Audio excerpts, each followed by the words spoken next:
Since our lesson today is about Jesus as the bread of life, we're going to make some bread for our craft.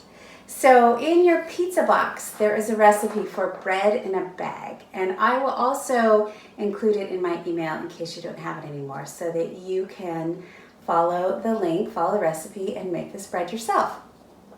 So here we go. Bread in a bag means there's no bowl. And I've got some ingredients. I've got flour, I have warm water, sugar, and yeast to get us started.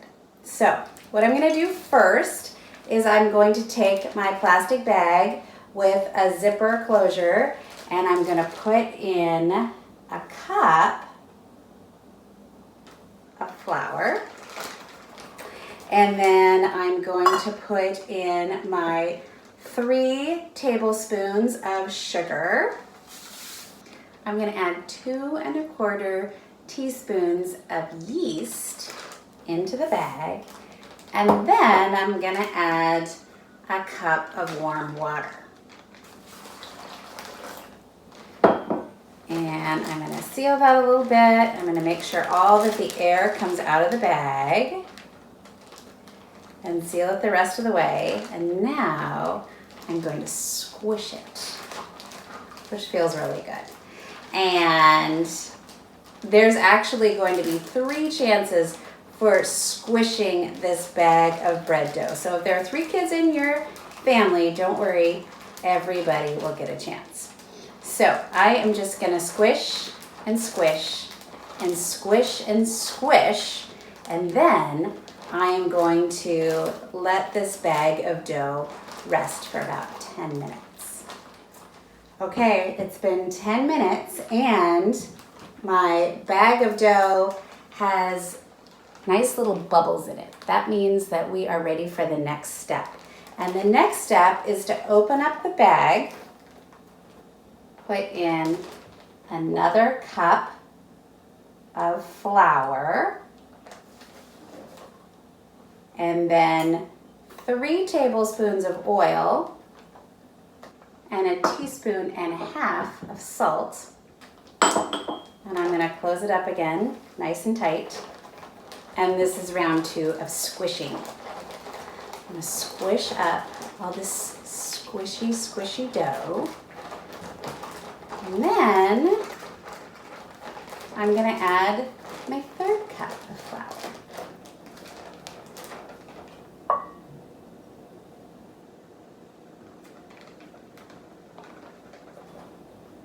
I'm going to seal it up, and I'm going to squish for the 3rd time.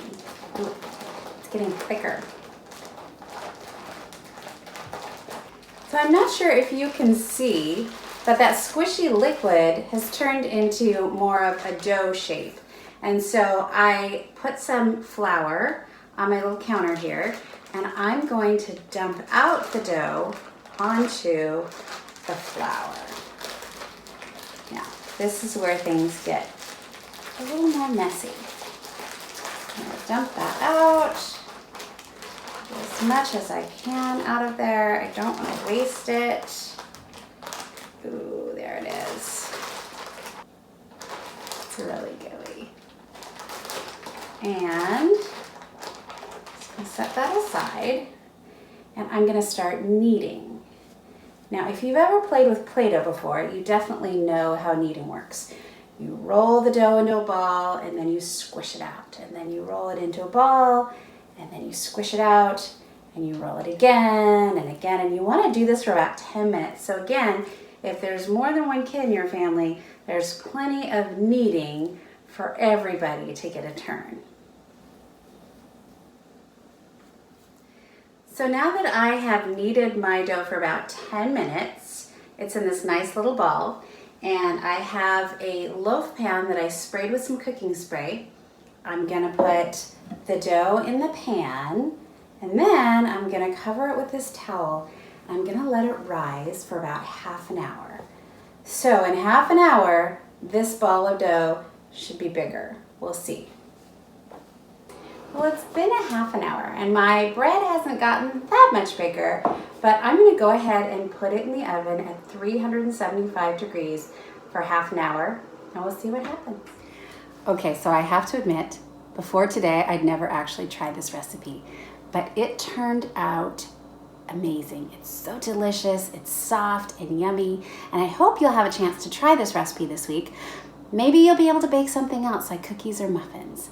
But if you do have a chance to make something while you're enjoying it, I want you to stop and remember that Jesus is the bread of life.